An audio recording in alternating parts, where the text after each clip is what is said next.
It's a very happy day because we're going in person. For those who are from NYU, vaccinated and have a thing called Violet. For the rest of you, I'm glad to see you online, and we have a nice turnout. And it's a happy day also because of our speaker, who is Kristy Ironside, who teaches also Soviet history. Actually, I found out every aspect of Russian history whatsoever at McGill University in Montreal.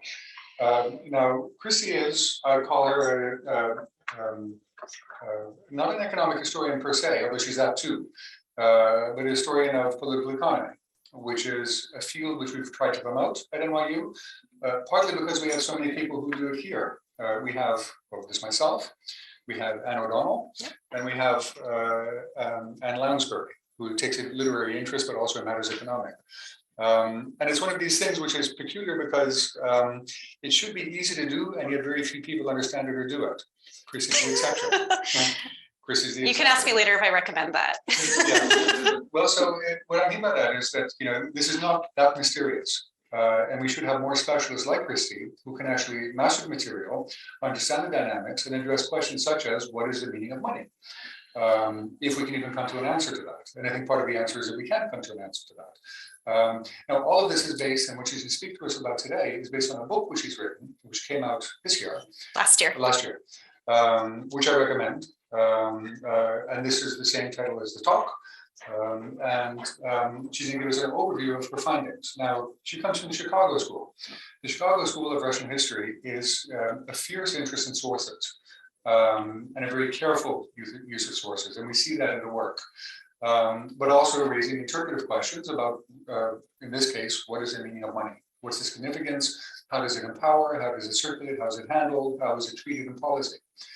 Coincidentally, there's another person who's coming out with a book on the ruble, but the imperial ruble, and that would be Katya Paravilova at Princeton, who obviously is dealing with a different set of issues. Because she's in with the imperial period, the gold standard, relatively speaking, a market mechanism, relatively speaking. And it comes up against the same question, which is what is the meaning of money? And the ultimate truth that money is a product of political decision making. In both cases, anywhere. And it's a certain matter of mystery and faith. So all these things come into Kristy's work as well. At some point, we should have a gathering here of people who study the ruble. I would love to do that. And I'd be glad to be a part of it. In fact, I'd be glad to invite you. So, so Kristy now will give her talk. Now, for those of you who are on Zoom, I'm going to be holding a terminal. And if you would like to ask a question that would show up there, is that right? It will show up right here and you'll read it. It will show up on my terminal. Then you can do that and you'll be heard in a room. Or you can send me a message on Zoom and I'll read it out and then Kristy will be able to answer it. Yeah? And if you're in the room, we'll just, great. Okay. Great. Kristy, thank you very much for coming. Thank you so much for inviting me. I mean, really, this is actually a great pleasure. I got contacted about doing this talk about a year ago, and I said I honestly wanted to wait until I could do it in person because the idea of doing it in person sounded so much more appealing to me, and everyone's just zoomed out, let's be honest. So I wanted to do this, and I'm really, really happy to be here and to speak to you about the book. So before I actually get into the content of the book itself, I'm going to take you back a little bit to the period around the time of World War II, coming out of World War II, and just talk a little bit about what the money economy looked like by May 1945. To put it very, very bluntly, it was in complete shambles. One of the reasons why, of course, was that in order to cover the costs of the war, the Soviet government printed billions of rubles. So to give you a sense of that, the money supply quadrupled by 1946. It just went up and up and up and up. That meant that the purchasing power of the ruble went down and down and down because there was more and more money in circulation and nothing to spend it on. The Soviets introduced rationing, which was in effect from 1941 to 1947. And under that system, it froze the prices of basic necessities at certain low levels. But of course, there was nothing to buy at those levels in stores. So even if you had your purchasing power technically protected, it didn't really mean much in practice if there was nothing to spend your money on. In the collective farm markets, which were the last legal bastion of private trade in the Soviet Union after they abolished it, the prices, on the other hand, went up and up and up. They just continually multiplied. So to give you a sense of this, by the middle of the war, collective farm market prices were 13.9 times higher on average. Now that goes up or down depending on the good that you're looking at. So they skyrocketed. Those started to decline a little bit in the second half of the war, and they continued to drop after Victory Day, but billions of rubles were believed to be accumulating in the hands of peasants and in the hands of so-called speculative elements, sort of the catch-all term for anybody who was making money from things outside of the regular trade system. By the end of 1947, however, the Soviet government claimed to have fully liquidated the economic consequences of the war, and it promised its citizens that their ruble was gaining in value. So they abolished rationing on December 14th, 1947. It was announced the next day. And on that very same day, they decreed the introduction of a new, quote unquote, full value ruble, polnocenny ruble. This became kind of a catchphrase, and this is the full value ruble from the title of my book. So they abolished rationing and they replaced the old ruble, the pre-1947 ruble, with a new one at the punitive rate of 10 to 1. So you would have to cash in your rubles 10 for 1 new ruble. And there was also a sort of preferential rate for money that was kept in the bank. And I can explain a bit more about that later if you want. The reason this rate was so punitive was because it was designed to punish people who had made too much money from illegal gains during the war, in particular peasants and speculators. So they claimed that this had fully resurrected the ruble, had resuscitated its purchasing power, and it had punished those who had made their money through illegal means. But not only that, they kept going with this reform in some ways. So that reform was over, obviously, in December. There was a period of time to cash in your rubles old for new, but they kept on having other policies that were designed to increase the ruble's purchasing power.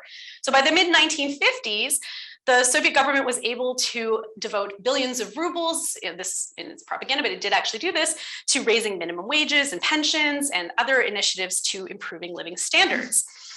In the early 1960s, it promised that it was going to become the first country in history without income taxes, and it would send workers home with 100% of their wages at the end of each month. In 1961, Khrushchev revalued the ruble again, and this time, unlike the reform in 1947, it brought down wages and prices, not just the ruble, right? So you weren't actually just getting the same sort of punitive effect on your living standards and on your purchasing power. And Khrushchev argued that he needed to do this so soon after the last one because the full value ruble was necessary to deliver prosperity to the masses and before long to achieve full communism. So in my book, I argue that a ruble with real purchasing power, the eponymous full value ruble, was essential to the state project of creating prosperity in the post-war Soviet Union. Each chapter in the book looks at a different promise. I sort of organized it around this way, and one reviewer pointed out that this was maybe a confusing way for people to do this if you didn't know anything already about the kind of chronology of it, which is a fair criticism. But I did it this way because I wanted to look very much at this idea of the promise, this idea that things are going to get better, right? So each promise revolved around different aspects of people's personal finances. So the first chapter, and I would argue probably the most important one, although I'm not going to talk too much about it today, is the one that has to do with prices, that retail prices would come down. You'd be able to buy more for less money. The second chapter looks at the promise of income redistribution without quote unquote leveling or uravnilovka, this idea that you could still have tangible incentives while kind of bringing the lowest wages and pensions and things like this up to the higher ones and sort of leveling things out. The third one looks at pension policy and in particular the attempt after 1956 to give better pensions to people so that they could fully retire instead of continuing to work into their old age. The fourth chapter, which is what I'm going to talk mostly about today, has to do with this promise beginning in the late 1950s and into the early 1960s that people would bring home all of their wages. So there would be fewer deductions for taxes and for mass subscription bonds, which I'll explain in a moment, or in Russian, obligacji, that you would not have to pay this and you would have more of your money to put into buying the good things in life. And the last chapter looks at the attempt to get people to invest their money in the state and by extension in the project of building communism through savings accounts, lottery tickets, and other kinds of bonds. So at the center of all of these, you had the so-called full value ruble, the ruble with real purchasing power. And that was a ruble that supposedly allowed you to not only get by, to not eke out a living, but to enjoy more of the good things in life.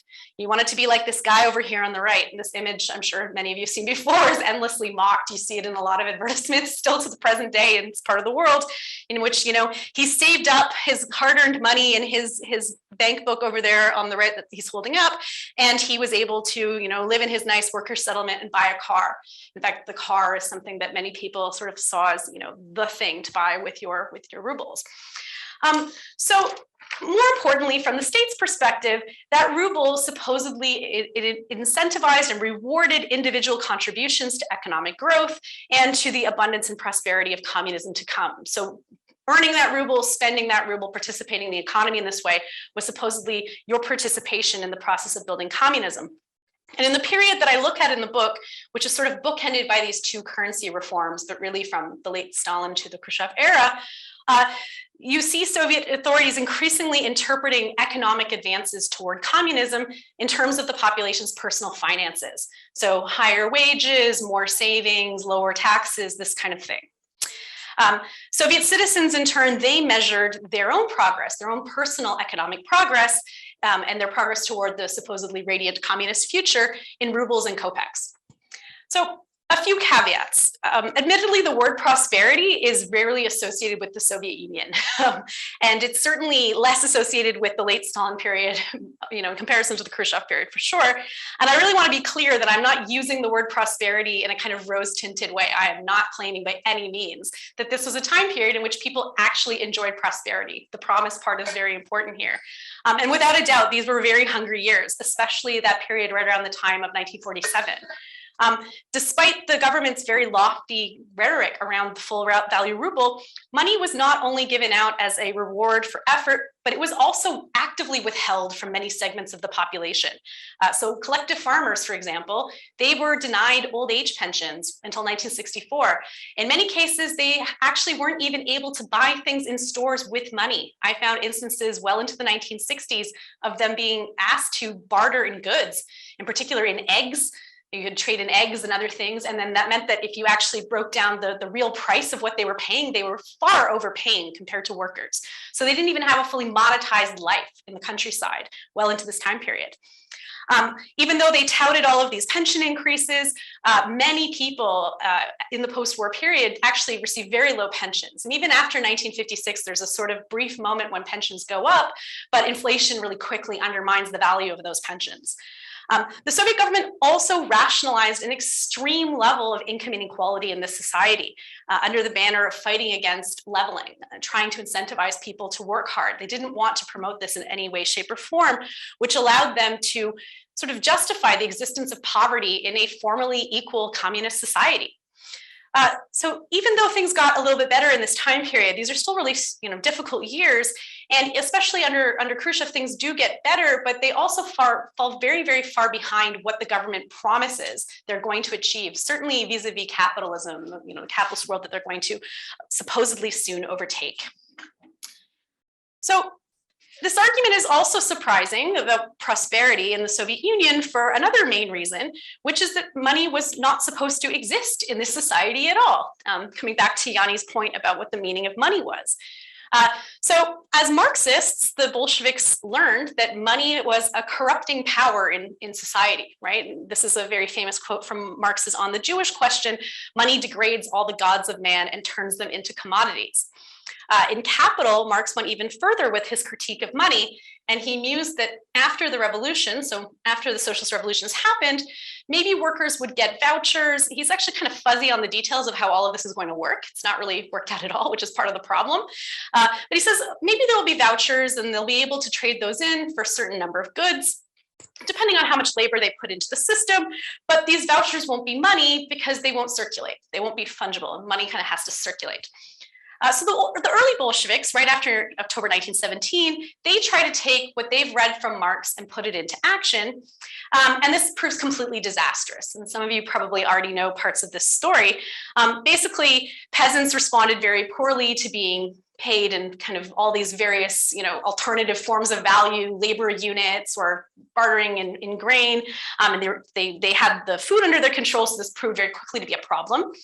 Workers also did not respond well to being paid in kind, or being paid in, a ration, a share of whatever it is that they produced, which they then had to take to the market to sell for money, to then use to buy stuff. So the whole thing just didn't really work very well.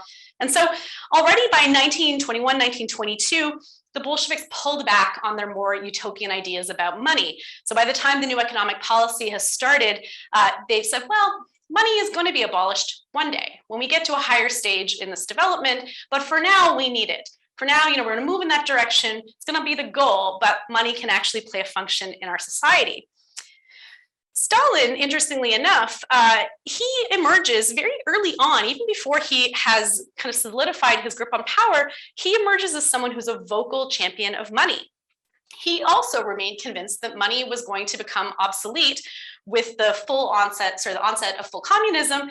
But he argued in 1934, around the time that they started to abolish rationing, when there's rationing in the pre-war period, he argued, quote, "The money economy is one of the few bourgeois instruments that we as socialists should use to the bitter end. It's very flexible. We need it, and we can turn it around, such that it gives grist to our mill and not to that of capitalism." He called communists who were still calling for its abolition, and he constantly would use this in his kind of rhetorical arguments with other Bolsheviks, he's constantly bringing up this issue of money, said anybody who's still arguing that money is a token, it's just sort of an insignificant thing and we can get rid of it, he says, you're basically Don Quixote's tilting at windmills. You're fighting an imaginary fight. This doesn't really matter.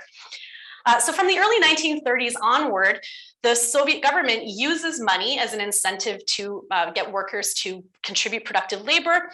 And you see the sort of slogan of "to each according to their needs" become "to each according to his labor," right? So there's a big shift there. In the second half of the 1930s, the Soviet government derations trade. They try to introduce a modern, cultured retail system, and they try to fully monetize consumption. These are all the things they were trying to do in the late 30s that were totally derailed by the Second World War. Even before the war had actually happened, there's actually instances of informal rationing, though they had not fully brought back rationing. This starts already by 1940, in part because they take all the resources and throw it into militarization. So this is totally derailed by the Second World War, but they come back to this project of trying to recreate this full-value ruble to monetize life already by the end of the Second World War. And here's where things kind of got interesting in my own research, because I didn't think it was going to go this way. Khrushchev, I argue, actually picks up this project too. So you would think that he would be someone who would distance himself from this, with de-Stalinization, but it's not the case. I suggest that actually one of the things that Khrushchev does is he tries to make this system that has been created in the Stalin era, this money economy, just work better. He wants to make it more democratic, more access to the fruits of that money economy, but he doesn't fundamentally change any of the principles or the structures of how it's been created. So it's a surprising story in part because of the ideological thread here, and it's also a surprising story because of what economists have had to say about the Soviet Union. Despite the Bolsheviks' rather explicit actually, efforts to expand the use of money in Soviet life, economists have mostly agreed that money played only a very limited role in the Soviet system in practice. So Janusz Kornai, who I'm sure many of you already know, he famously argues that the Soviet economy is semi-monetized. So in other words, it kind of has all the features of a money economy. It looks like a money economy on the outside, but if you actually peer a little closer at it, look inside it, the role that money played was very weak or only secondary in his view. He points out that making money was never necessarily the primary consideration of state enterprises. And again, we have to kind of divide, and this is one of the tricks in doing this book. It was actually a source of enormous anxiety, is trying to talk about the state level, enterprise level, the cash economy. These are all kind of separate things. Within the state enterprise level of the economy, plenty of factories had no profit motive. They produced things, that were unprofitable, and the goods sort of went nowhere, and that didn't make them go bankrupt. It was not possible for that to happen. There was a logic behind keeping people employed. So they could overdraw on their accounts. They had kind of soft budget constraints, to put it in Kornai's language, and they could operate at a loss with very few economic consequences. On the other hand, as Kornai acknowledges, ordinary people within this system, they had none of those soft constraints. They had hard budget constraints. They would have to go into a store with their money and see that there was nothing to buy things with, which is a pretty hard constraint, right? Unlike all the ways that an enterprise might kind of work around the margins, right? So for them, they were very restricted by their cash in hand, by their monetary resources. I'll talk a little bit about elites in a moment, but for ordinary people, this was very, very much a hard budget constraint. More importantly, perhaps, the Soviet Union was also fundamentally a shortage economy in which money's purchasing power was just limited by the fact that there was nothing to buy it with. So scenes like these bread lines over here, this is from the late Soviet period, this picture, but scenes like this were very common. People had to line up for things. We know this, from all kinds of memoirs and literature and all of the rest. And this happened to a greater or lesser extent for the entire Soviet period. So as a result of this, as a result of these shortages, billions of unspendable rubles accumulated in people's hands. To put this in Kornai's terms, again, this is what they call monetary overhang, sort of portion of the money that has nowhere to go, right? It's forced savings. Shortages were also not the only thing that rendered money useless. We also need to take into consideration that the Stalinist distribution system, which kind of existed again with various permutations until the end of the system itself, it was very hierarchical. It deliberately met the needs of the political, cultural, and economic vanguard ahead of everybody else. So historians such as my own advisor, Sheila Fitzpatrick, and also Elena Asokina, who wrote a groundbreaking book on this topic, they've shown that within this system, money often mattered a lot less than personal connections or blot, right? Sometimes the literature I feel on blot can be a little overstating of this idea that everybody's just wheeling, dealing constantly. But the truth is that, personal connections and access really did matter in this system. And it was, again, another kind of restraint on the purchasing power of money. The post-communist Russian economist and privatization advisor to Yeltsin, Yegor Gaidar, he put this even much more bluntly than the economic and social historians. He said, quote, "If you had money but no connections, you would not have access to goods in short supply. You were a nobody. Your money just demonstrated your lack of position in society." This was the economic reality, not just for a year or two, but for decades. I am not in this book, again, to give another caveat, disputing at all the limited value of money, but I would really strongly suggest that there's more to the story. The economic value of the ruble was indeed limited, but money was not meaningless to the Soviet state, nor was it meaningless to ordinary people. The state made every effort to strengthen the value of the ruble, even during the Second World War when it all but collapsed. It was still trying to do this. And it wasn't meaningless within Soviet society for the simple reason that money mediated your relationship to the Soviet state. The state was your employer, your pension plan, your bank, your store, and all of the rest. That relationship was quite mediated by money. From the mid-1930s onward, and this is really the preoccupation of my book, the Soviet state turned to money to deliver upon its promise of a better life for the working class. And their propaganda endlessly sort of, went on about this idea, but the idea was that capitalist governments, they were constantly borrowing from workers, they were constantly economically exploiting them, while the Soviet government supposedly invested its money, invested billions of rubles into the economy and into pensions, housing, education, childcare, and price subsidies, all of which was supposedly motivated out of care. This word zabota is everywhere in this, out of care for the working class. Soviet citizens, in turn, this was not free, this care. They were expected to rationally participate in the economy as workers, but also to repay their gratitude, to give back to the state by investing their rubles back into it in the form of savings and state bonds, and by extension, by investing into the communist project. So this is what I'm going to turn to in the rest of the talk. I want to give you one sort of sample of one part of one of the chapters, and that's this idea of mass subscription bonds. But before I get to there, I'm gonna back up a little bit. So, as everyone in this room probably already knows, the first social state didn't emerge in an advanced industrial economy, right? It emerged in as so-called backward peasant Russia. And the country and the economic system that emerged after the First World War was also extremely broke, right? The Tsarist government had borrowed heavily to fund its participation in the war. And after the Bolsheviks come along and take over, they turn around and nationalize industries, and they also repudiate the Tsar's foreign debt. That meant that they were in a very sort of big pickle by the time we get to the end of 1918, which is that they cannot borrow any money from anybody else to develop this economy. Nobody wants to do business with the communists. Nobody wants to do business with people who have, nationalized and expropriated people 10 minutes ago. This meant that the Soviet government had to turn inward. They had to use domestic sources of financing to get the whole socialist project up and going.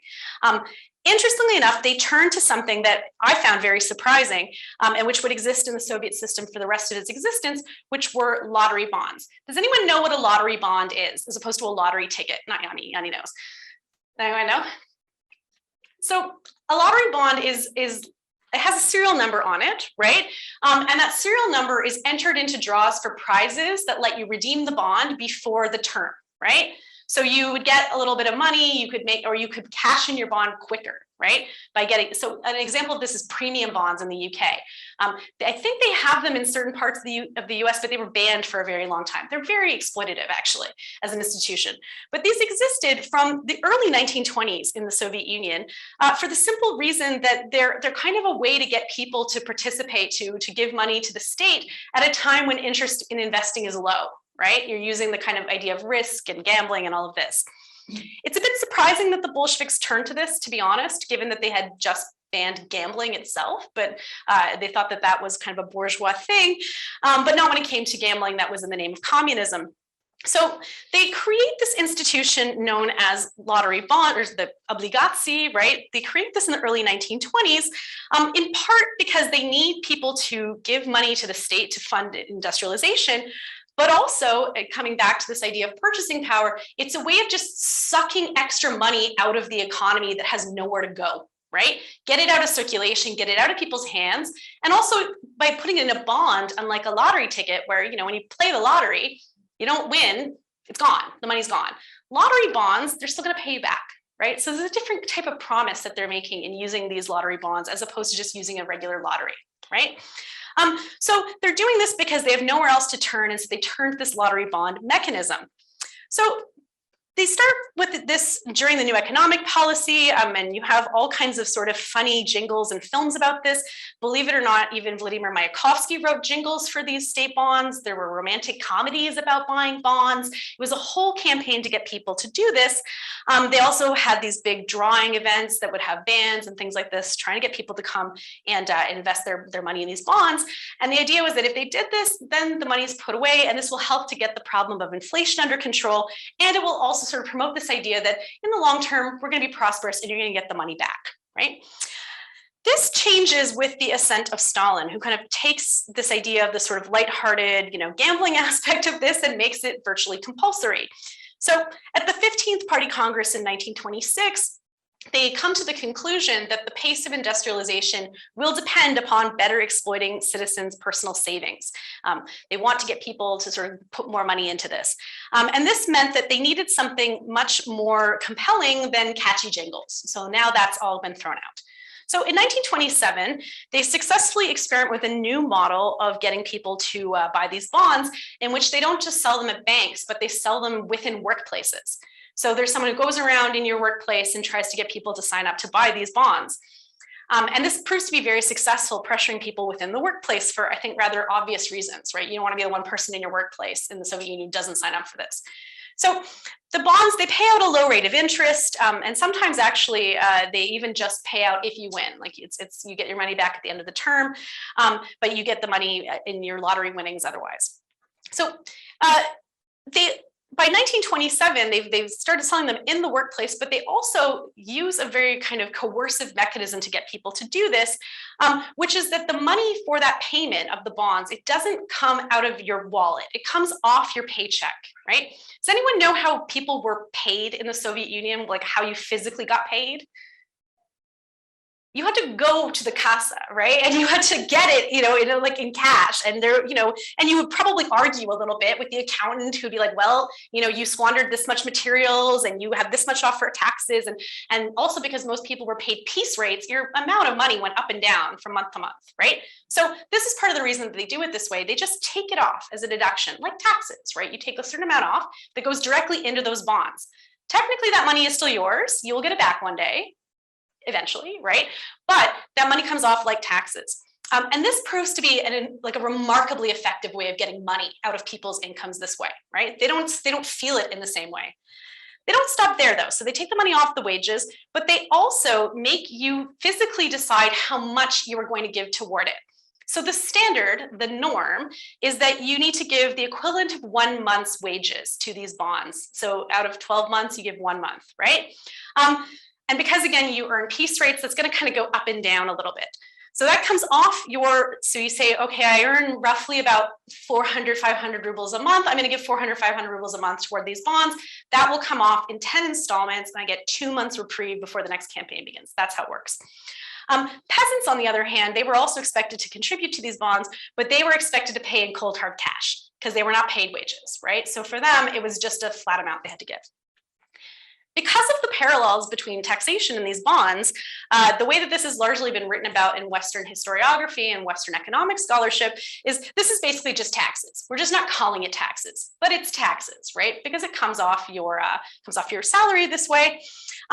This is a way to kind of skirt around the issue that in a Marxist system, income taxes are seen as exploitative. They're not also supposed to have them either. You know, Marx had lots of things to say about income taxes as being essentially a way of funding the bourgeois state. So they said we have very low income taxes for workers, but they give this money in bonds and they'll get that money back. And this shows that they, you know, actually are contributing to the Soviet system. Though it was expected that you would give a month's wages to this, there was actually no legal requirement at any point that you needed to do that. Again, it was this kind of social norm around the amount of money. And in this respect, the way that these bonds worked within the Soviet economy, it's very similar actually to another economic concept, or rather just another social concept in Russian history, one that Yanni has written a lot about as well. And that is this idea of krugovaya poruka, or collective responsibility. Because again, the way you would have this meeting in your workplace and everyone would say, I'm giving 1 month's wages. And then someone would say, well, okay, I could actually give 120%. And maybe that person can pick up a little bit more and that person can then do 90, right? And you would sort of negotiate this amongst yourselves. Very similar to that old way that peasants might have redistributed the tax burden within a commune, right? They're given the amount of money they have to pay collectively, and then you go around and you coerce some people to cough up a little bit more, some people give a little bit less. So it kind of maps very neatly onto this practice, actually. So people were given this is the way it was supposed to work. On top of this, the Soviet state didn't really trust them to just sort of voluntarily do this. They created these institutions within the workplace known as the commissions for contributions to state credit and savings. It's a long kind of title, but they're known by the acronym of Komsody. This is the institution that they created.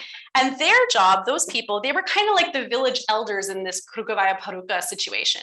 They would go around and be like, you know, you've been earning a lot of money. I've been watching you. So I know that you can give a little bit more. Or so-and-so, you know, their son is off on the front, or like they've got some other thing going on in their family, they can give less, right? So they would go around and do this. The other thing that they had an important responsibility for doing was making sure that everybody hit the collective target, right? Because there was a sort of norm that's given to the industry. They had quotas at the top level, then it goes by industry, then it goes by factory, then it goes by workplace, brigade, things like this.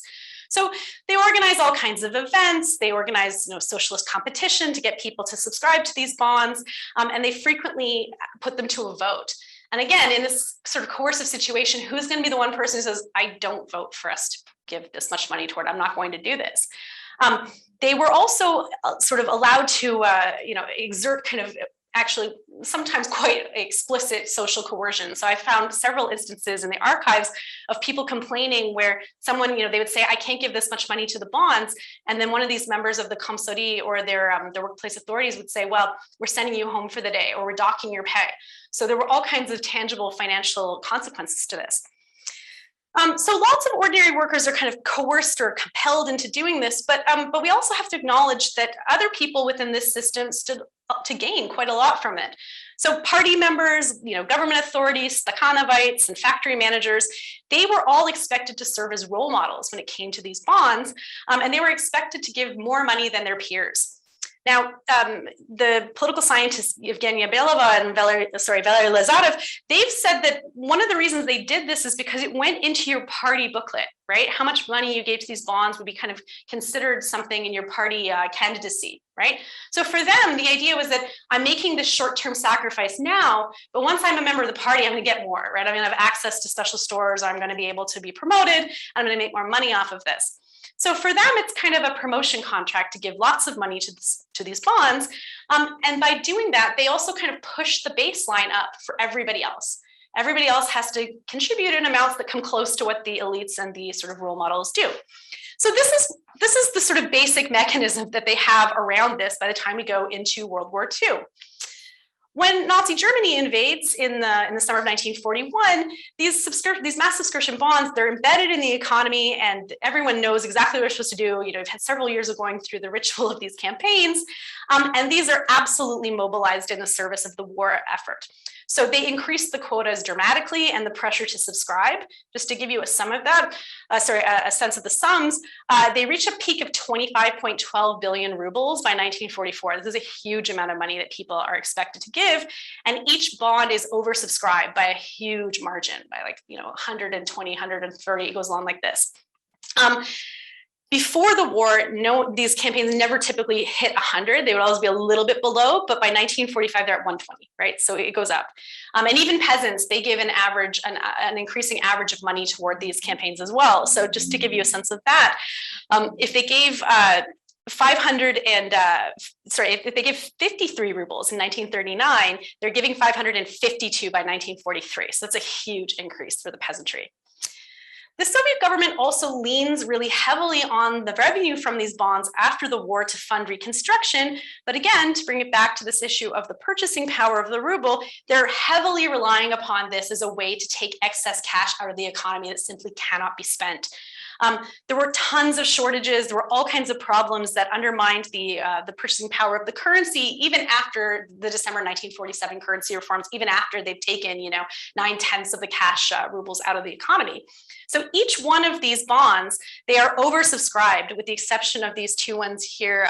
With 1955, which I'll get to in a second, why that one is. These ones get brought down a little bit, and then 1955 is a bit lower than what the target is. But they're all otherwise oversubscribed, in part because it's kind of an indirect indication of the low purchasing power and the excess money in the economy, right? In the same way as rising kolkhoz market prices is an indirect sort of indication of forced savings and all kinds of other problems, right? So these mass subscription bonds, it probably doesn't surprise you to learn, they were extremely regressive, especially for ordinary workers. And what I mean by that is that they had a much higher burden upon those who earned the least in the society or with the lowest capacity to pay. If you were a party member, it didn't matter to you so much if you lost, like 1 month's salary, because you had these other things that you got money from, right? Or other ways of getting stuff. And the cost of living remained very, very high after the Second World War. In principle, you could try to get some of this money back ahead of schedule. Interestingly enough, you could mortgage these bonds. So in other words, you could lend the government back you could borrow yourself, to yourself, money that you had lent to the government, and you would lose interest off it. And when it was mortgaged, then it didn't go into the draws and you didn't get back the money that you had earned. Sort of an odd sort of thing. But in order to do that, you had to get permission from those commercial activists, those komsori. You had to go to your workplace komsod and say, I'm not doing very well, I need to mortgage my bonds. You couldn't just go into a bank and do it, right? It was very complicated. So these enormous sums that these bonds generate, they get the job done in some ways from the state's perspective because they're bringing money out of the economy and they're meeting their fiscal needs. But over time, especially after the death of Stalin, the financial authorities start to realize, we're accumulating ever more debt to the population with every passing year, right? This is just more and more money that has to be paid back. And if you think about those massive war bonds, 25 billion, 25 billion, 25 billion, that's a tidal wave of cash that's going to hit the economy at a very, very all at the same time, more or less. So they start to sound the alarm about this.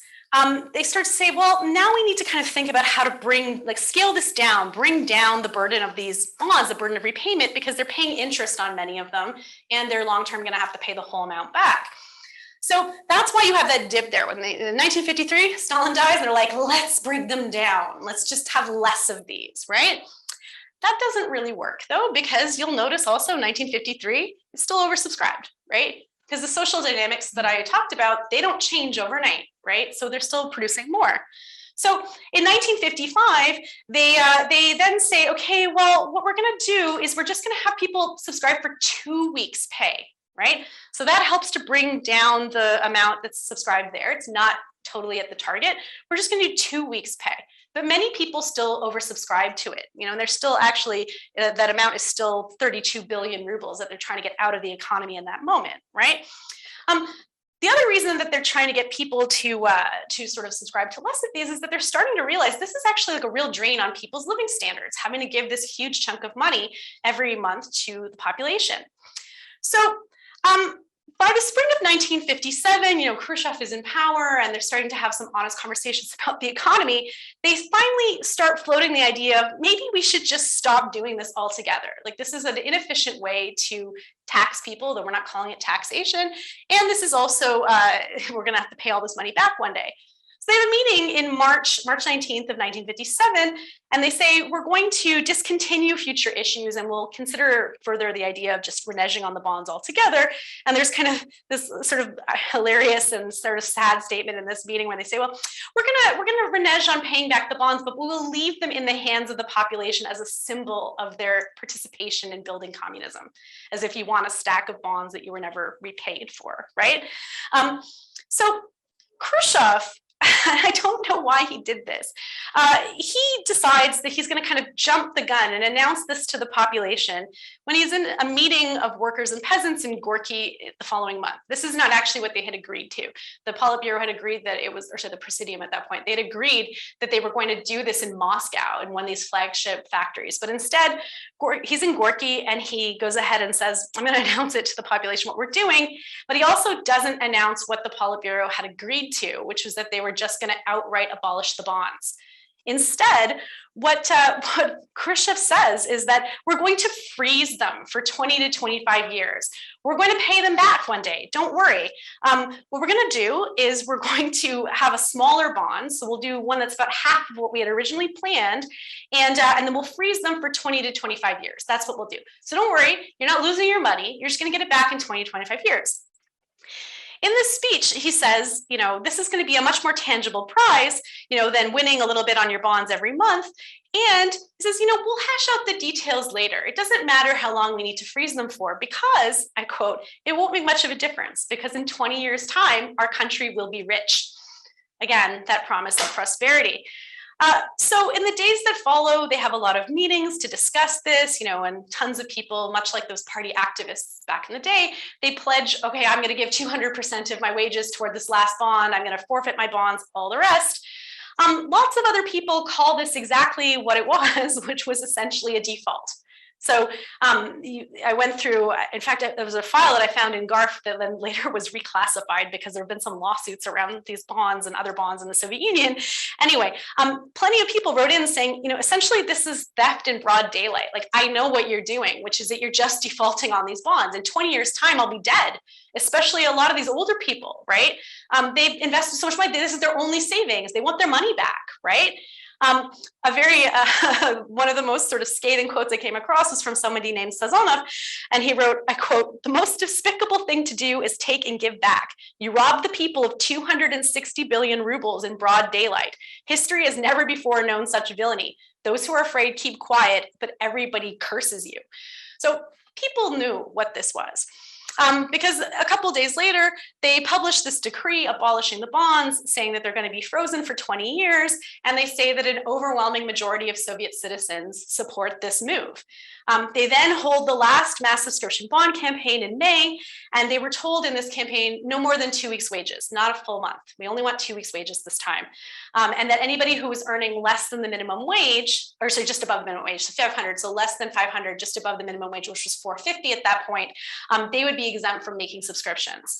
The bond was nevertheless oversubscribed by another 6 billion rubles. So that very last time they do it in this way, people are expected to give just as much enthusiasm as before. Now, why am I telling you this story from this book? I would argue that the entire way they handled these mass subscription bonds, and especially how they handled the abolition of the mass subscription bonds, it highlights the very contradictory attitude that the Soviet state sought to inculcate in its citizens toward money, right? Money was held up as this incentive and reward, but it was also expected to be readily sacrificed, readily handed over in the name of the state's goals and in the name of the collective. And in each of the chapters of my book, I look at how the Soviet state constantly turned to money in sort of market ways, in quite familiar ways, expecting people to have market logic in certain areas of their economic lives, but it also expected them to accept non-market logic all the time about how to use their money, about the value of their own money, whether that was abruptly raising prices and being asked to accept it, as in 1962 when you had riots in Novocherkassk, or when they were curtailing welfare spending, or we were going to abolish income taxes, but that didn't really work out, so 2 years later we're going to put that on hold. Sorry, but you understand this is in the name of building communism. In other words, I would argue that the state resorted to financial utopianism around money when it suited them, right? The Soviet citizens' personal financial interest and those of the state were supposedly one and the same. And for some people in this system, it's true, it was, especially if you were a kind of an activist, if you were in the party.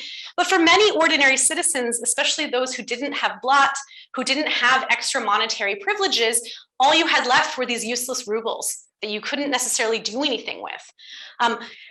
Those extra rubles, that unspendable money, it was a kind of tangible proof that the Soviet Union and its economy was very far away from the purported abundance of communism, when there would be no money troubles if they believed in this system. And over time, I argue that this helped to erode confidence in the Soviet economy and in the Soviet regime that consistently made and broke its promises. And I will leave it there. Thank you.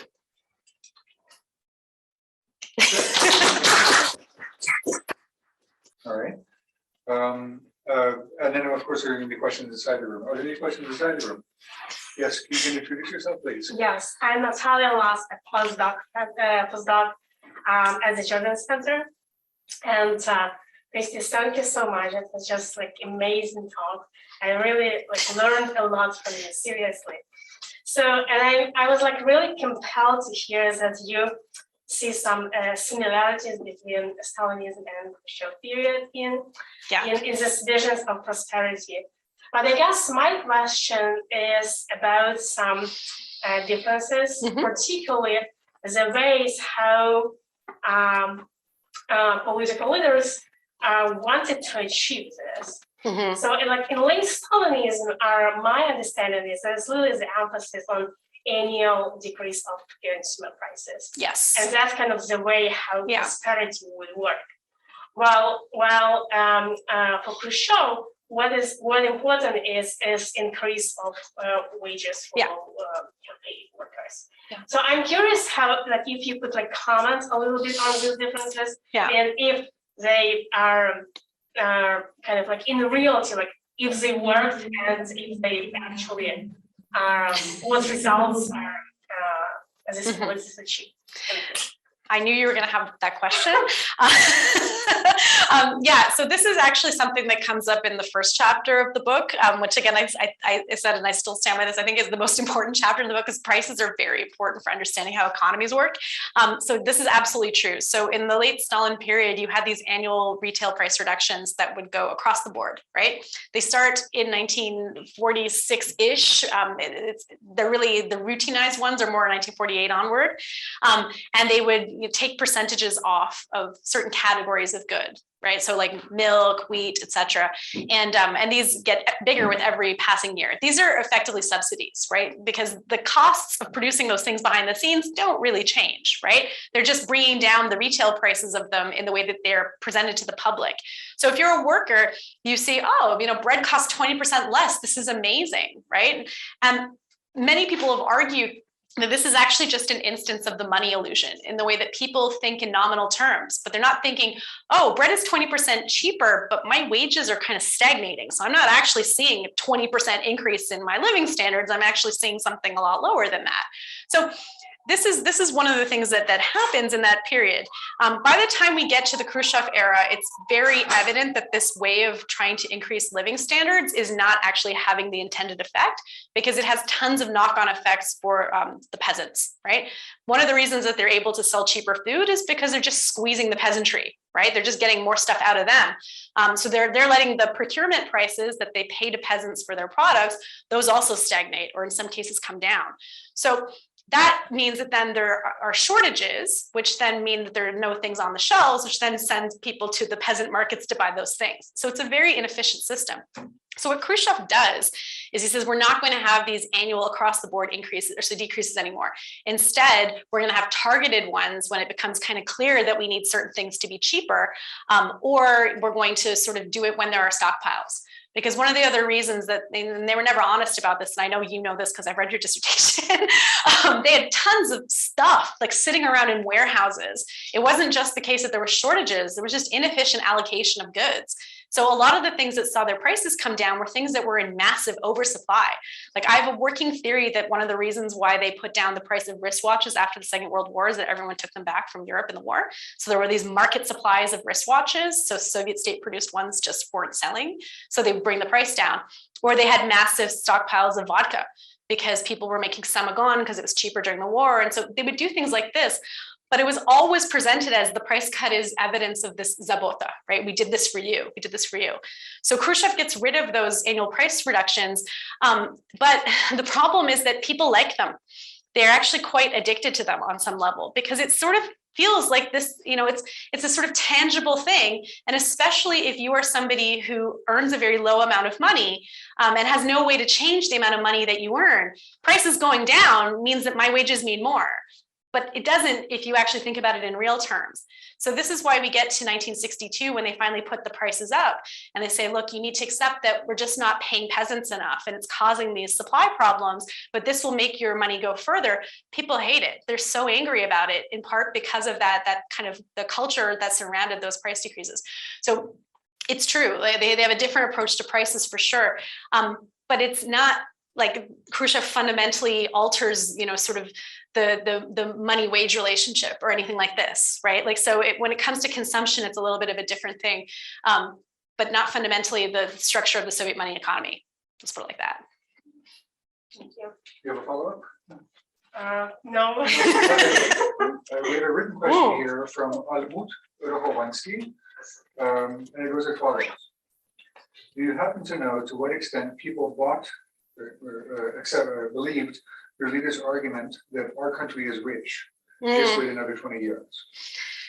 And okay, this brings me to the present. To what extent do these beliefs persist in the post-Soviet period until today?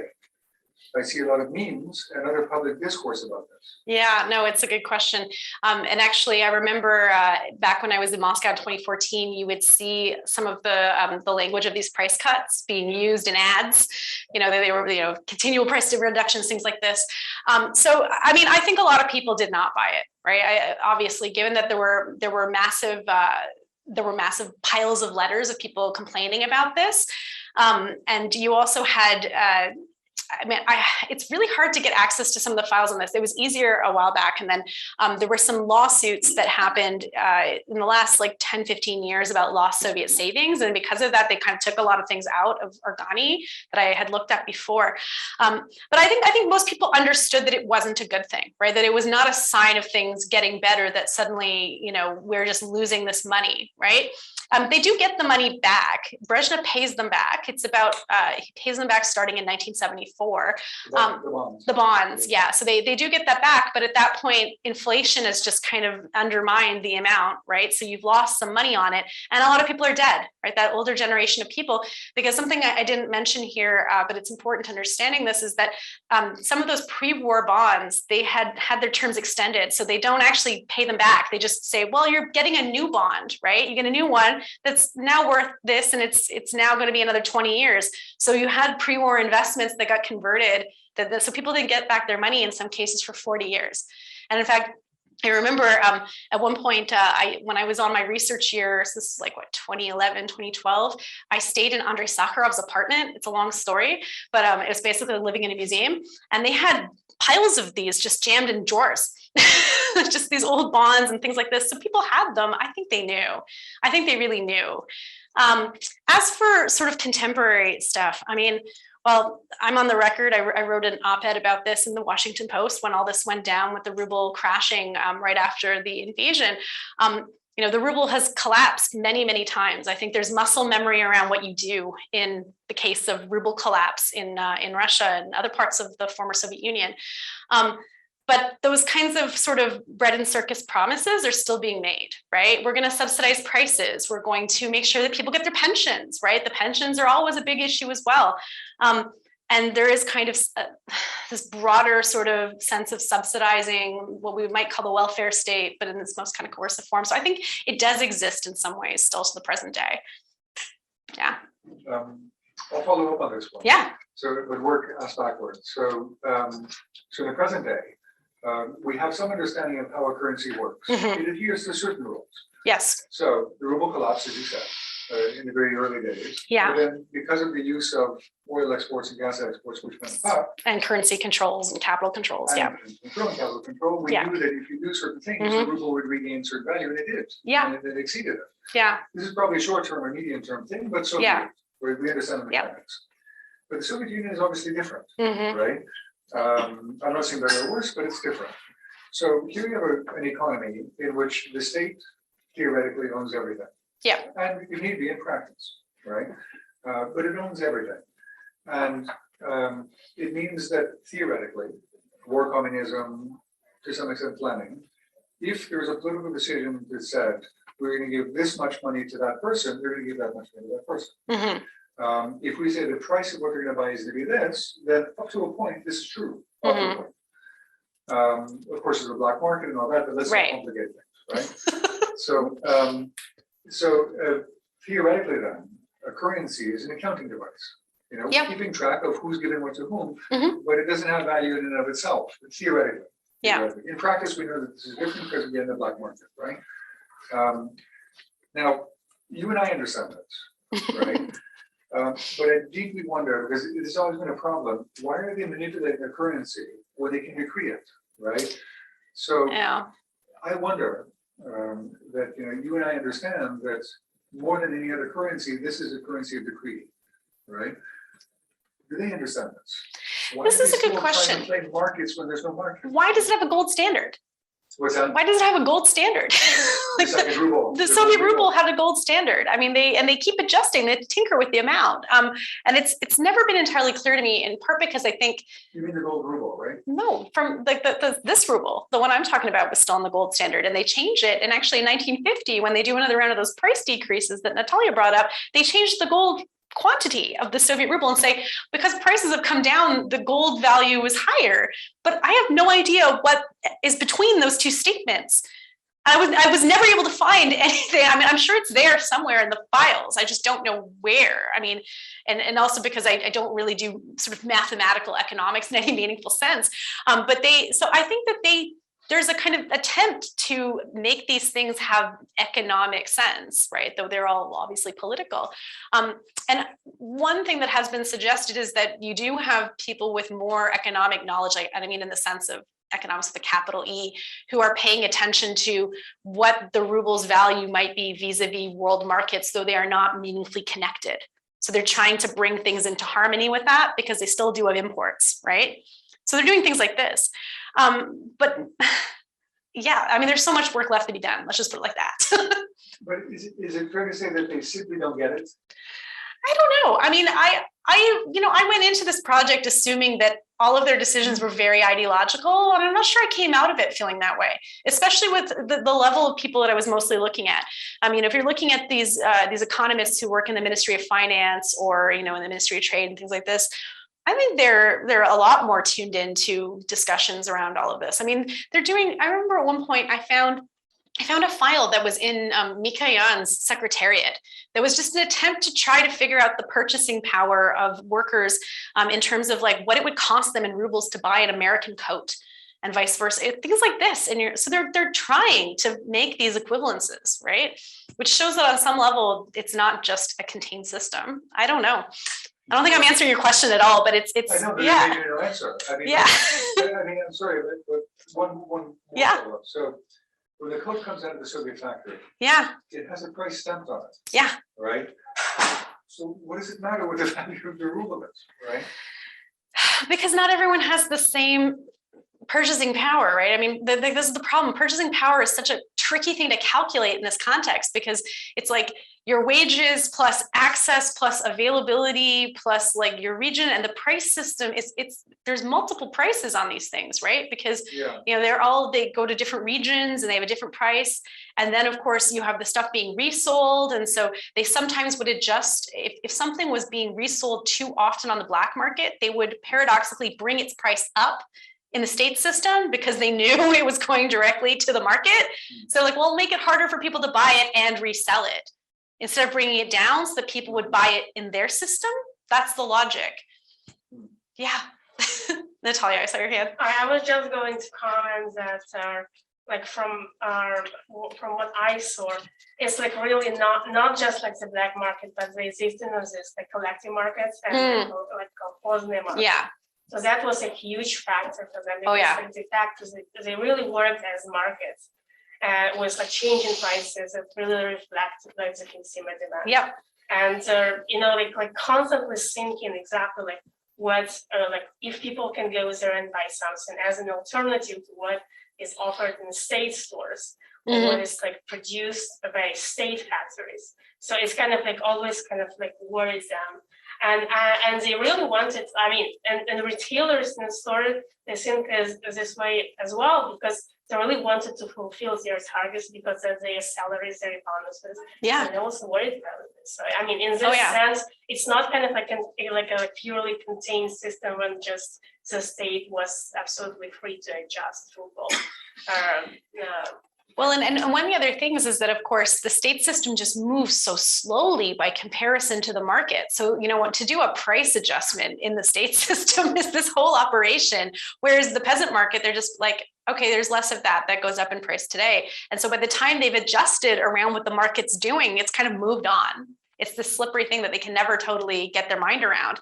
You know, there are various attempts. I'm sure some of you have read Julie Hessler's article on how after the war, they're sort of saying, well, maybe we could just tax this. Maybe like the way to do this is to just tax them, but it's politically inconceivable to let the peasants make money in this way. So they don't let that happen.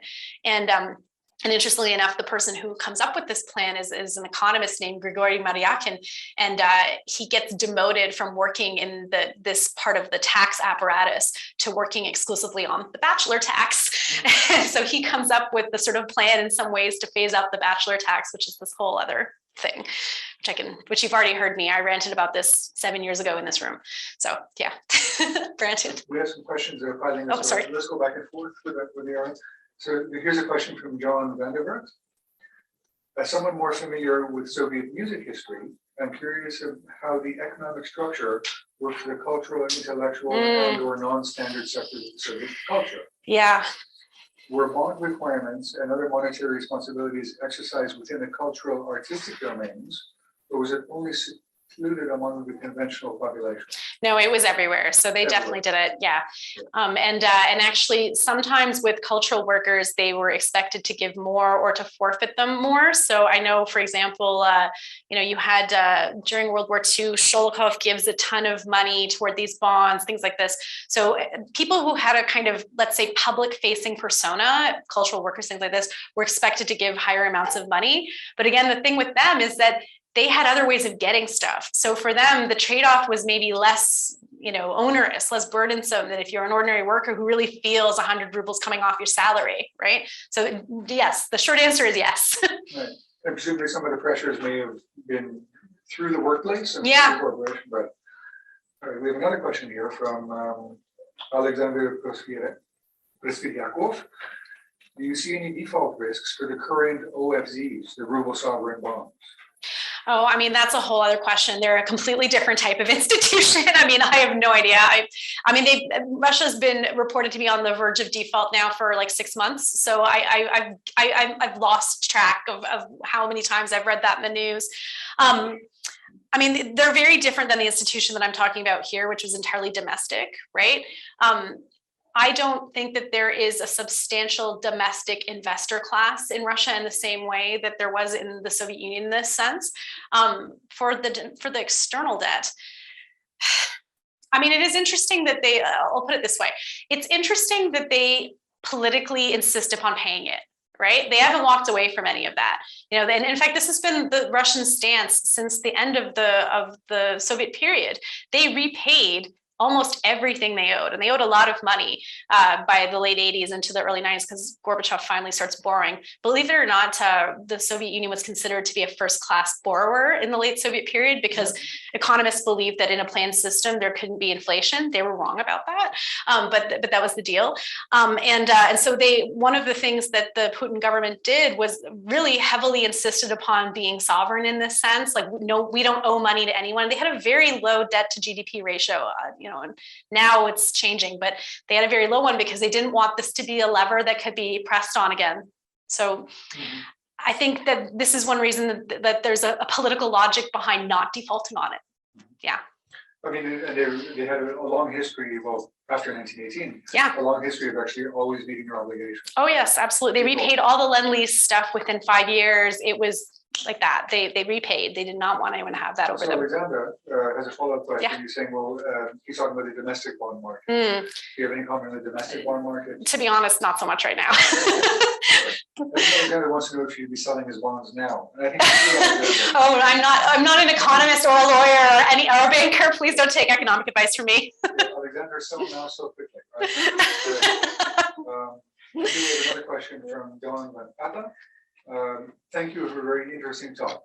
A comment that asks your comment, if any. I'm thinking about how your story of money relates to physical persons' property rights in general. Yeah. Alexander, I think you're talking about private property rights as opposed to individual Like property rights. liczne spojrzenia, like, yeah, those were property. Those were under property rights. So the 1936 Stalin Constitution especially states that you get that your savings are considered your property, right? But then when the state does this kind of thing with your bonds, it's like, well, technically it's being, it's still respecting your property, but you're not getting your money back, right? You don't actually have kind of like investor rights. Yeah. Yeah. But I think the question refers to, it must be referring to today, there was no private property rights in the Soviet Union. There was individual property rights, which is not the same thing. So yeah. Yes, that's right. I'm extrapolating. But here to talk about today, where there is actually private property rights, are they secure? I don't know what the regulations on contemporary Soviet post-Soviet banking are. Like, I don't know like how, like who backs the banks, especially now that many of the banks are basically state-owned, aren't they? Right? Do you have many private banks at this point? You had Tinkoff, but it's basically out, right? Today. Yeah, like today now. So I don't know, like, again, I'm a historian. People keep asking me about this stuff in the present, and it's hard for me to say. I mean, I would say that they have a historic tendency to let people's savings be sacrificed before they will let the state's debts go unpaid, right? I mean, there's still people who are trying to get money out of the post-Soviet Russian government that was promised to them, that they have been promising to repay since Yeltsin, right? Because part of the problem was how to establish what the value of your Soviet savings were, and they just never really settled upon there. There was going to be some kind of basket of goods it got compared to or something.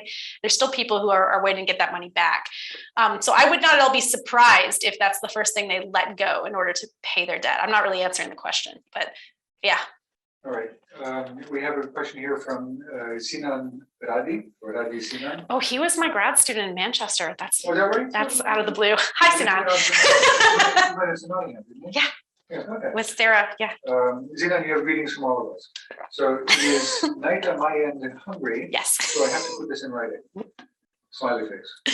Hi, Kristy. Really fascinating. I was wondering whether you could tell me more about the techniques state authorities used, e.g. in factories, to persuade people to subscribe to mass subscription loans. What techniques they used and to what effect on workers' morale? Yeah, the morale question is a good one. So, I mean, they used this system where it was very routinized, these campaigns, right? Everybody knew they were coming. You kind of anticipated this. They always came at a certain time of year, usually in the spring, March or April, something like this. And so one thing that people would often do to sort of get out of obligations is they would kind of minimize their salary. So they would work a little less to bring it down. I've seen evidence of this.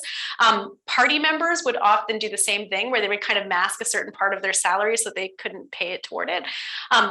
So that happened, but generally speaking, these were kind of inescapable, and everybody sort of knew, and you kind of counted on it. You could get a sense of what you would be asked to give. It starts to change a little bit toward that 1950s period that I mentioned, where then there's a little bit more kind of consideration. So, for example, if you were somebody, if you were widowed by the war, then they might say, okay, you can give a little bit less. But the morale question, it's a big deal, right? I mean, one of the reasons why they did this initially was because they kind of understood that taxes were sort of a kill on morale, right? Like, you'd be bringing down your salary. This is supposed to be better than that. But I think people understand they're basically being taxed. So they moderate their work in the workplace around this, right? Like and this is not what the Soviet government wants them to do. They want everyone to go in and give everything in the workplace.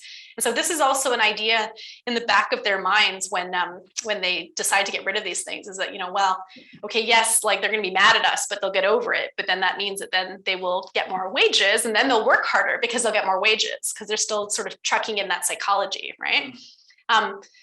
I mean, the place where I also see a lot of the morale really being a problem is in the countryside, because in the countryside, it's a lot more like someone goes around, like the chairman of the kolkhoz, and basically extracts cash, like physical cash from people.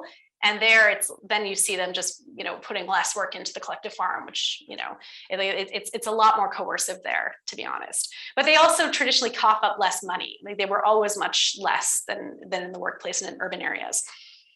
Yeah. The Zimbabwe is also working on currency. Yes, I know. In Hungary. But again, following up on part of what you were saying, you said for a lot of people, it's not really about the money. Yeah. It's about performing your dedication to the collective. Exactly. The cause, and reward is not really in money; it's something else. Like I mean, access. It's absolutely crazy. I found instances in the archives of people, even after they're being told 2 weeks, give 2 weeks, people are like, I'll give 6. And you're like, no, this is actually not what they want you to do anymore. And they'll do it. And then they have the speeches that people give, because it's very performative. You give a speech and you say, I am a worker. Everything in my life has been given to me by Soviet power. I lost my sons on the front. I'm giving 6 weeks of my wages toward the bond because I thank Soviet power for this. And then you're hoping that will be looked upon kindly if you're trying to get a promotion, or you're trying to get out of your sort of job into a different job. And this is not what they wanted them to do. But once you would kind of let that genie out of the bottle in terms of how this works, it's very hard to put it back in, right? They can't get people to stop doing this because the social benefits are still there. The economic ones are not, but they don't see that. They just see the social benefits. And so when they abolish those bonds, I didn't mention this, but it's interesting. You have people who say, I don't want any of it back. Just take it all. So I found cases of people donating like 100,000 rubles to the government, saying, write it off. I don't want it. Of course, there are people who, for them, it means very little, and they're doing it because they get the social benefits that come along with it. But even some people, there were a few examples I remember of people saying, I don't want the money back, but can I please have better housing? And so it's like a transactional thing, even if they're not like, I'm invalid, like whatever group, please give me a better place to live. Here's my bonds. Because they're not going to see them back for 20 years anyway, right? So you may as well portray yourself as being a good Soviet citizen. So hopefully get something out of it. Yeah. Fun fact, in the military before the war, these were also very common. Yes. Yeah. And just a yes or no question that I have more substance. Yeah. Are the lottery bonds inherited? Like, your kids get them if you die? Yes, technically, yes. And Yeah. My more substance. But they're bearer bonds also, so you physically need them. You physically Yeah. need them and you need to prove that. Yeah. Yeah. So the story of internal manipulation that you're talking about, in what ways, or is it a completely separate story than the Soviet Union as an economic actor in the wider outside world? Because, we've talked about hard currency several times. Yeah. But I'm just wondering if, is it basically two different groups of people who are deciding these policies? Yeah. Is it essentially kind of one doesn't really interact with the other, or is there some ways in which these are kind of one system, or at least interact with each other? I mean, I would love for someone to write a dissertation on this. I just don't have it in me. Going forward, I wrote one money book, I'm done. But what that actual relationship, like where the kind of the mirror is on either side of what the valuta story is and the domestic stuff. The short answer is I don't know. What I do think, though, is that there different groups of experts who are weighing on these aspects of the economy, right? I was shocked to not really see that many people from like the Ministry of Foreign Trade or Trade really in my story. Like they weren't weighing in as much as I would have thought they would. Like they're not irrelevant to it. Mostly the people that I was dealing with in this story were like state planners and the Ministry of Finance, and to a certain extent Gosbank, but not so much, because basically Gosbank at that point, they're not responsible for these bonds. This is very technical in answer to your question, but things get reshuffled after this period and they get moved because they understand it as being a planning problem and less of a fundraising problem. And so they move responsibility at the end of this time period here. But in terms of sort of how they behave in the larger world economy, I mean, they never have enough valuta. They're constantly trying to find ways to get it. This actually is partly why I'm doing this other project now on copyright, because they want the royalties, and royalties are a way of getting hard currency feeded back into the system. But what I will say is that where you do see the link is in terms of imports. They're more dependent on imports as time goes on in this story. Toward the beginning, right after World War II, not so much. But by the 60s, they're importing grain, right? They have to pay for it in dollars. And so things that are going on domestically, they're more connected to their world market situation over time. And the Americans eventually figure this out and start embargoing the grain, right? So they're not completely disconnected, though they don't necessarily see them as one and the same problem. That's what I would say, yeah. And then by the time you get to the Gorbachev years, that's when you start to see the real breakdown of the barrier between like the cash and non-cash realm, the foreign trade, domestic trade. I mean, because you have all kinds of money in this system that's ones and zeros that never becomes cash in any meaningful sense in the closed enterprise system. Like this was one of the real difficulties in writing this project, is that you can't just talk about money as one thing in the Soviet system. There's different types of monies. There's different rubles. There's different, accounting mechanisms. And the enterprise level, it's not cash that they're dealing in. It's clearing operations where it's like they're counted in rubles, but they're not really rubles. Same thing for their foreign trade with like the CMEA, like the Comecon, accounted in rubles, not really rubles. Sometimes it's oil and gas. Sometimes it's, I don't know, oranges, right? Whatever. So you have this kind of weird situation of multiple currencies, but for ordinary people, they had that cold hard cash ruble. And that's the one I sort of held on to in this project. Yeah. Yeah. My name is Lena Prozorova. I'm an independent researcher. And mostly I studied Stalin's Great Purge era. Okay. So my question will somehow relates to that. I just really wonder, because definitely there were some people who understood what it was, that it was just like illusion for like prosperity, and just people were like investing money for nothing. And were there any brave people who actually, wrote some articles or like dared to say something against and like explain to people like, look, what's happening? Like, because probably if they were those people, they probably were further punished for that. But just in case, like, ever saw that. So you do find lots of cases of people being charged with anti-Soviet agitation under that like Article 58A or whatever it was, for telling like anecdote about the bonds, like basically saying like, we know these are all bullshit, right? So you do find cases of this.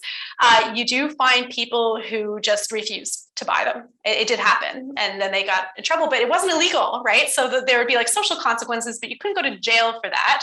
I did find some cases of people of there being like fist fights, like violence, especially in the countryside around this, because someone was going around door to door and it's not a popular job, right?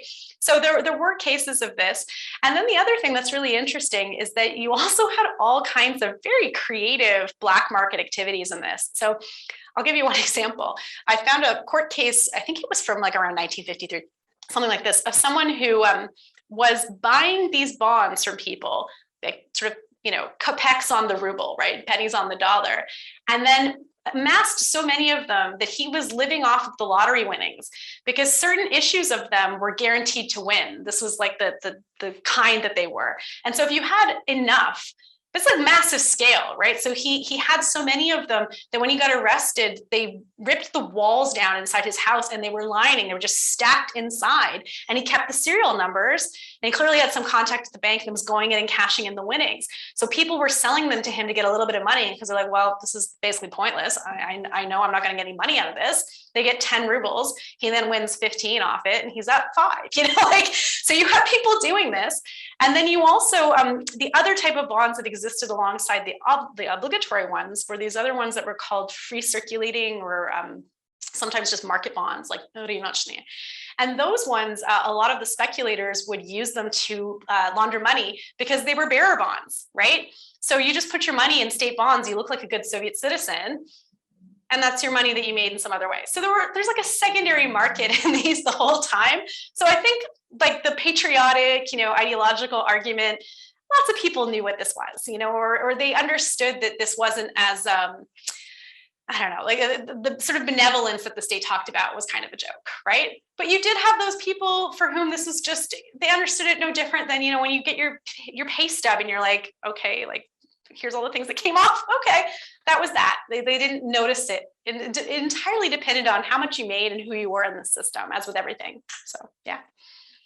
Actually, I also have a follow-up. Sure. I just wonder whether you also believe that like illusional, like theoretical, like promise of prosperity means actually more to Russians than actually actual prosperity as of today. It's just something I believe. I think like Russians can actually be like happy in a practical way, like in American way. They just always kind of like need to be like kind of suffering today and like hoping that tomorrow there will be like a better future. Like, have you ever sensed that? I mean, I don't. I'm not Russian, so I won't psychologize on their behalf. Let's put it like this. But I tend to look at it as, you have sort of myths around prosperity in all societies, right? Like America, it's, like the pursuit of life, liberty, and prosperity, all this, right? This is a big part of, of I think most modern societies. And so, they're trying to get people to kind of believe in it, because on some level, money is also belief, right? Like it kind of means nothing unless you believe that it can do something with it, right? That's the whole idea behind a fiat currency. So they need people. I sound like I'm giving a bit of an esoteric answer here, but truly, you need people to believe in the economy and participate and have kind of like the good juju that runs through it to make the whole thing work. And what you feel in the Soviet case, at least from my perspective, is that they never really achieved the critical mass of belief in the system. People are constantly doing stuff that undermines making the whole thing work.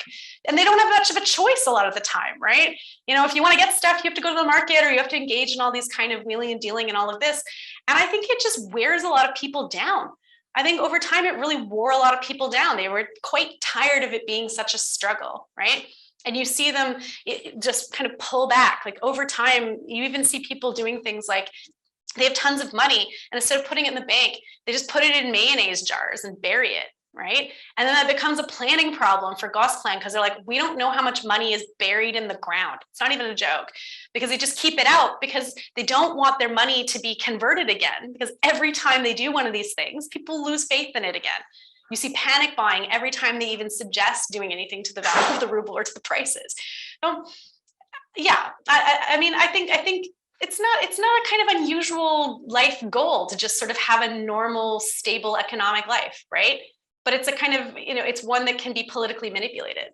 So, yeah. But they're running out of mayonnaise jars, right? Yeah. But it's what you say, the belief that you're building something which will pay off sometime in the future, a later generation. I think there's something quite real about that. It has to do with our own sense of mortality. I don't think it's, we practice it through inheritance law, for example. Yeah. Which is partly a matter of material succession, but it's also a matter of our own continuity. Yeah, absolutely. I mean, why else do we have children, right? It's a solve the problem of our deaths, right? Yeah. That got dark. Now, anyone have a shallower question than that? Yeah. Are we good? Yeah. Everyone online, I don't see any more questions. Okay. All right, well, Kristy, I want to thank you very much. Thank you. It was a very good crash course in currency and Soviet currency. We wish you success with your book, and we'll see you again. Yes. All right. Thank you so much.